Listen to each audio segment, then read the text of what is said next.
बिस्मिल्लाहिर्रहमानिर्रहीम। अस्सलामु अलैकुम वरहमतुल्लाहि वबरकातुह। मुस्लिम कैलीग्राफिक चैनल की तरफ से आप सब अहबाब को खुशामदीद। उर्दू ख़ताती लाहौरी तर्ज लाहौरी तख्ती नंबर 8 मुरक्कबात के ज़िमन में आज हमारी पहली वीडियो है जो फ़ा और अलिफ के बारे में है। फ़ा से मुराद फ़ा और काफ है। सिर्फ नुक्तों का फ़र्क होता है, अगर एक नुक्ता है तो फ़ा है और अगर दो नुक्ते हैं तो काफ है। मतलब ये है कि रस्मुल ख़त के अतबार से दोनों एक ही तरह के लिखे जाते हैं। और दूसरा मतलब ये है कि हम इसको एक ही तख्ती में लिख देते हैं।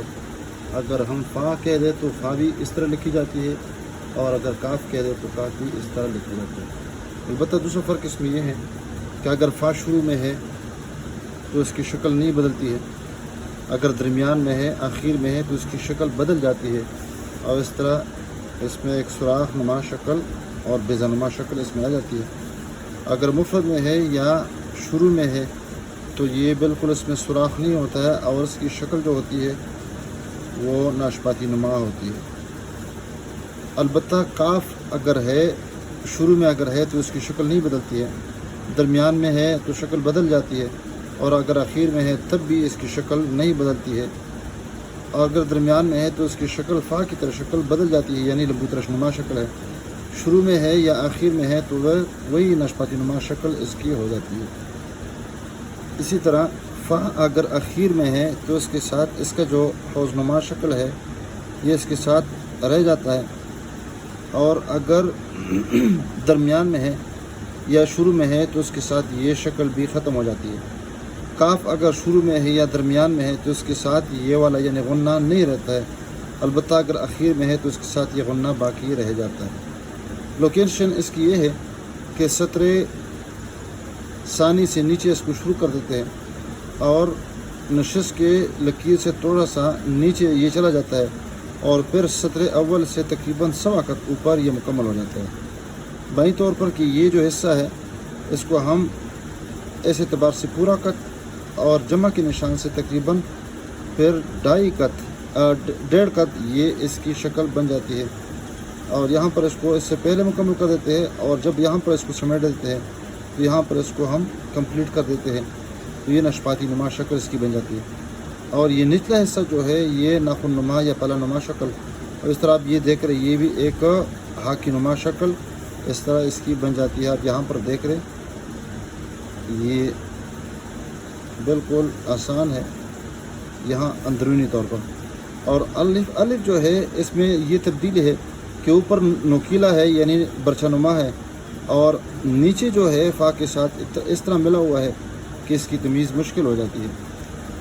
तो सबसे पहले हम इसके लिए वो जमा का निशान लगा देते हैं और वो सतरे सानी से तकरीबन सवा कत नीचे इस तरह एक निशान लगा देते हैं और फिर इसके साथ इस तरह के और निशान लगा देते हैं। फिर यहाँ पर जमा का निशान और फिर यहाँ से दोबारा यानी यहाँ से शुरू नहीं करेंगे बल्कि थोड़ा सा यहाँ पर थोड़ा सा तिरछा शुरू करेंगे और जब तिरछा शुरू कर देंगे तो फिर ये यहाँ से इसको लेके आएंगे थोड़ा सा इस लकीर के करीब। आप यहाँ पर देखें,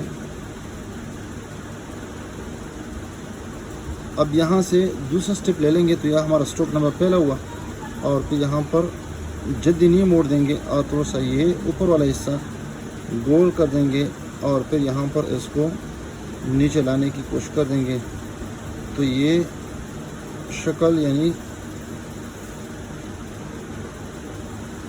नाशपाती नुमा शक्ल इसकी बन गई है। अब दोबारा इसको देखें, इसको एक ही तरीके के साथ लिख देते हैं रवानगी के साथ तो फिर ये सही लिखा जाता है। अब यहाँ पर इसको थोड़ा सा तिरछा रख देते हैं और जल्दी इसको समेटने की कोशिश कर देते हैं। ज़्यादा बड़ा नहीं बनाएंगे फिर बुरा लगता है। और यहाँ पर कलम को मैंने उठा दिया और फिर आपस में ये जहाँ से शुरू किया था उसको आपस में हमने मिलाने की कोशिश की है। तो ये देखिए ये नाशपाती नुमा शक्ल बन गई है इसकी, नाशपाती नुमा। तो मोटाई के अतबार से पूरा कत है और चौड़ाई के अतबार से यानी ऊंचाई के अतबार से ये तकरीबन 1 से 1.2 यानी 1.5 कत ये हमने इसको लिखा। अब दूसरा हिस्सा ये जो प्याला नुमा है वो इस तरह कलम थोड़ा सा तिरछा रखेंगे और जल्दी इसको मोड़ देंगे, और उसमें ये जो नशेब है ये हम बनाने की कोशिश नहीं करेंगे, बल्कि ख़ुद ब खुद ये इसमें बन जाएगी। और ये भी थोड़ा सा तिरछा इसको बना देंगे और इसके मुत्तसिल लाएंगे, मुत्तसिल ला के फ़ौरन थोड़ा सा यहाँ पे कलम तिरछा और यहाँ पर इस तरह, और जब लकीर के करीब पहुँचेंगे तो इसके बाद हम कलम को सीधा कर देंगे। अब यहाँ पर जब हमने सीधा कर दिया तो ये तकरीबन सवा कत ये अलिफ लकीर से ऊपर आ गया। इसको आहिस्ता आहिस्ता इस तरह मिलाते जाएंगे। ये देखिए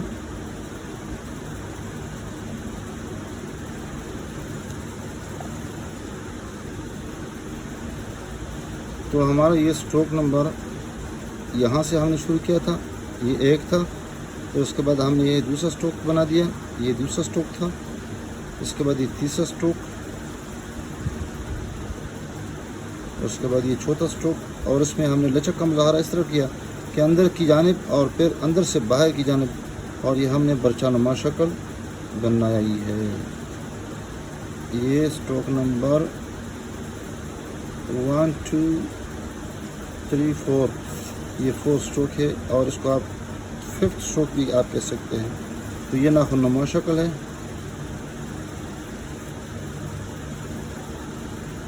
आप देख सकते हैं इस पे नुक्ता रहता है, नुक्ता इस तरह करेंगे कि इसके लिए भी इस तरह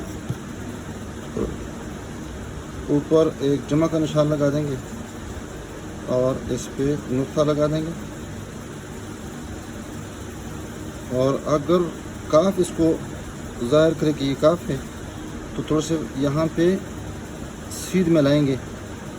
ये समझ लें कि यहाँ पर हमने 2 बना दिए है, तो सीधे भी एक दूसरे के ऊपर नुक्ते लगा सकते हैं, लेकिन अगर थोड़ा सा यहाँ पे फासले पर लगा देंगे तो ये भी कोई मजाक इसमें नहीं है, यानी थोड़े से फासले पर इस तरह सीध में लगाएंगे तो ये काफ बन जाएगा।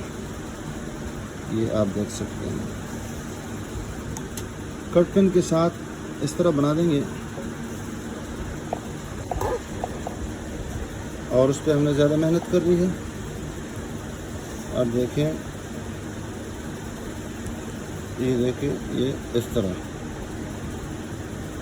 और उस पर ज़्यादा बस सिर्फ ये कि इस पर प्रैक्टिस करने की ज़रूरत है, और अलबत्ता यहाँ पर भी नाशपाती नुमा शक्ल मलहूज़ रखनी चाहिए।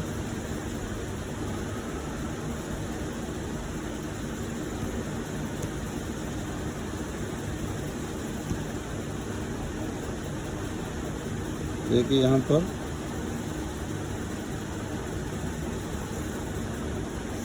दोबारा लिख देता हूँ, ये थोड़ा सा स्याही ज़्यादा छोड़ता है, ये बिल्कुल छोड़ता नहीं है।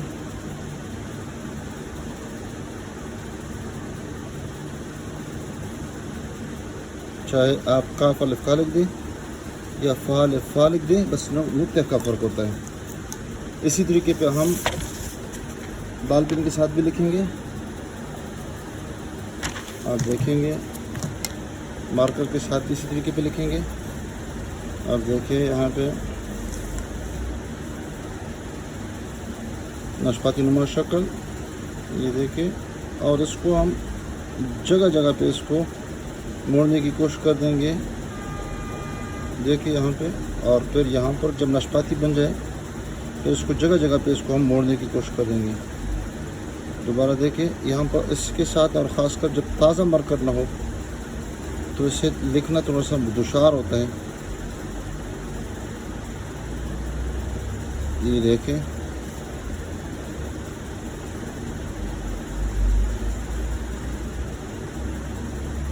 इस पे हमने प्रैक्टिस कर ली ताकि आसान हो जाए, और हमारा जो मसला है प्रैक्टिस न करने का और गिरफ्त में न आने का, तो ये हल हो जाए। बाल पेन के साथ भी इसी तरीके पे बना देते हैं, आसान है। देखिए फ़ा अलिफ फ़ा है, और उसमें बिल्कुल ये जो खाली जगह है नज़र ना आए, نہیں آنی چاہیے، کیونکہ ہم نے کہا ہے کہ یہ اگر مفرد ہے یا درمیان میں ہے یا اس میں مختلف قسم کے حالات ہیں، تو شروع میں ہے یا مفرد ہے تو اس میں سوراخ نہیں آنا چاہیے نظر، لیکن اگر آخر میں ہے یا درمیان میں ہے تو اس کی شکل اس طرح بن جاتی ہے، یعنی بیضہ نما، انڈا نما۔ بہرحال یہ ہم اس طرح لکھیں گے، آرام سے اس پہ ہم پریکٹس کر لیں گے، اور اس میں بھی ناشپاتی نما شکل ہم ملحوظ رکھیں گے۔ امید ہے آپ اس ویڈیو کو پسند فرما دیں گے اور اس کو صاف ہندی سے شیئر کیجیے اور اس میں مثبت کمنٹ بھی کر لیں۔ السلام علیکم ورحمۃ اللہ وبرکاتہ۔